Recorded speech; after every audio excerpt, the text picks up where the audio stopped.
Bonjour ou bonsoir, amis de YouTrading. Donc on se retrouve un peu comme toutes les semaines pour discuter un peu indices. Et cette semaine, nous allons donc regarder le SP500, le CAC, le Nasdaq et le CAC Small. Vous allez voir, cette semaine, il y a eu pas mal de mouvements, hein. Mardi, on s'est fait une petite frayeur. Et puis après, finalement, tout est rentré dans l'ordre. On passe tout de suite sur les graphes. Nous allons commencer comme d'habitude par le SP500. SP500 en semaine, donc comme d'habitude, il est très haussier depuis le plus bas du Covid. Et là, on voit cette semaine, on a fait une mèche basse, c'est-à-dire que on a eu pas mal un achat vendeur qui a fait descendre le cours jusqu'à la M7. Et là, les acheteurs sont rentrés, ont repris la main et on a clôturé. On a même fini vert. On a clôturé plus haut que ce qu'on avait fini. Donc, la semaine dernière, je vous parlais de ce chandelier qui pouvait être un chandelier de retournement, mais qu'il fallait lire avec le chandelier avant et le chandelier après. Le chandelier après, toute la semaine, a été un chandelier qui donnait un retournement, mais finalement, à la fin de la semaine, c'est bien remonté. Donc, le possible retournement donné par ce chandelier de la semaine dernière est annulé par celui de cette semaine, où on a encore une belle impulsion haussière avec une mèche basse, reprise sur la MM7 et reprise en main des acheteurs. Donc on est encore bulle. On va voir ça en daily pour voir un peu ce que ça donne. Donc en daily, on a toujours le canal haussier moyen terme. On est toujours au-dessus du canal haussier moyen terme. Et c'est ce qu'on voit là cette semaine, lundi, mardi, mercredi, jeudi, vendredi. Lundi, mardi, mercredi, on s'est fait un peu peur, surtout mardi en fin de séance. On est venu rebondir sur les 4127. Et après, grande bougie verte jeudi, un gap et une grande bougie verte vendredi. Donc je vous remets aux deux autres vidéos un peu webinaires que je vous avais présentées sur les moyennes mobiles et sur les bandes de Bollinger. Donc pour les moyennes mobiles, on voit que la M7 revient vers la M20 et part vers le haut. Donc on va avoir probablement un non-croisement haussier. Donc poursuite de la hausse. Et en plus, dernière bougie, on est en T1. Donc on vient de prendre la Bollinger supérieure. Quand on prend une Bollinger supérieure, normalement ça continue également. Pour les Bollinger, les bandes de Bollinger se sont resserrées, donc on était en phase 4. Et là, on a une petite début d'explosion à confirmer la semaine prochaine, donc lundi. Si jamais on arrive à prendre la bolle encore, les bols pourront s'écarter, reprise de volatilité, et on verra ce qui va se passer au contact des 4258 sur le haut du canal haussier. Donc voilà pour le SP500.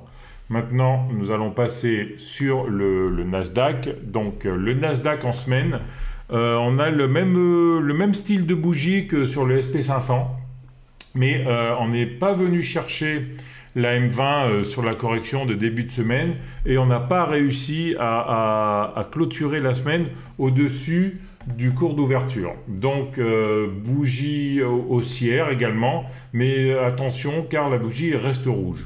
On a toujours comme référence le haut du 16 février. Ça fait 4 semaines qu'on essaye de l'attaquer, de le travailler, et on n'arrive pas à le passer. Donc attention à cette zone. Le Nasdaq en moyen long terme reste haussier, mais attention avec cette bougie, avec ce qui peut pas se passer la semaine prochaine. On n'est pas aussi haussier que sur le SP. En journalier, donc voilà, on a cassé le range qu'on avait mercredi. Donc mercredi, jeudi, vendredi, non pardon, mardi, mercredi, jeudi, vendredi. Cassure, gap, deux bougies baissières, une bougie un peu de retournement, on dira. On est venu chercher le support oblique haussier court terme qui date du 8 mars. Et on est venu Je vais enlever je vais élargir voilà, parce qu'on ne voit pas la... Je vais même l'enlever, puisque de toute façon c'est fini maintenant.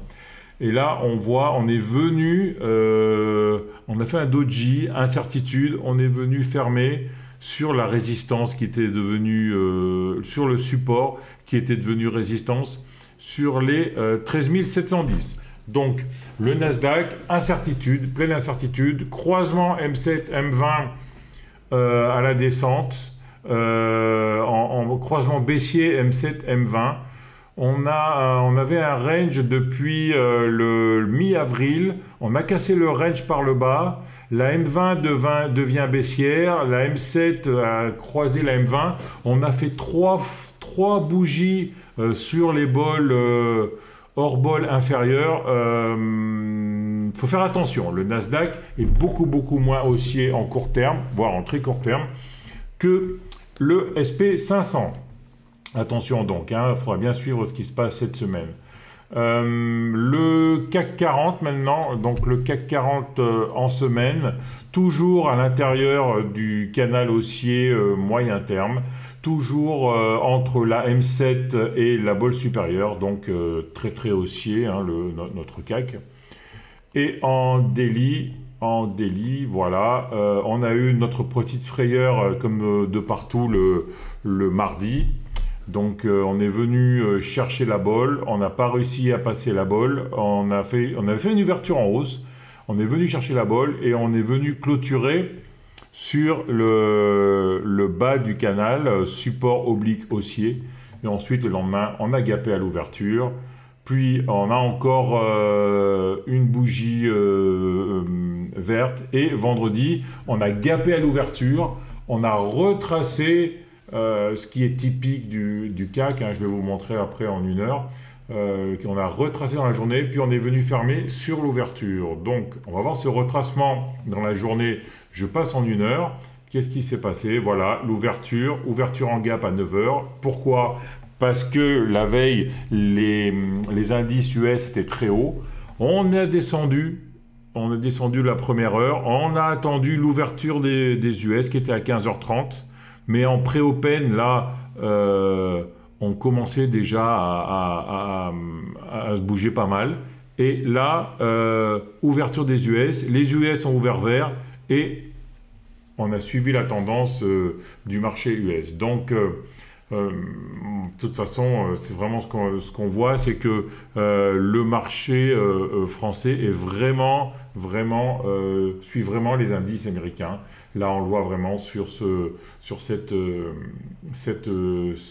bougie daily qu'on a décomposée en UT 1 heure. Le CAC Small maintenant. Donc, le CAC Small en semaine. Le CAC Small en semaine, toujours haussier. Incertitude cette semaine, un doji. Un doji, c'est quoi? On a ouvert à un certain niveau, on a fermé exactement au même niveau. Et pendant la vie de la bougie, donc comme en semaine, c'est pendant la semaine, on a fait un plus haut, un plus bas. Les acheteurs et les vendeurs se sont battus, ont pris la main les uns après les autres, et finalement on a fini flat, donc match nul. Donc bougie d'indécision, on verra ce qui peut se passer la semaine prochaine. Comme d'habitude, je vous rappelle que cette bougie d'indécision doit être lue avec une bougie antérieure et une bougie postérieure.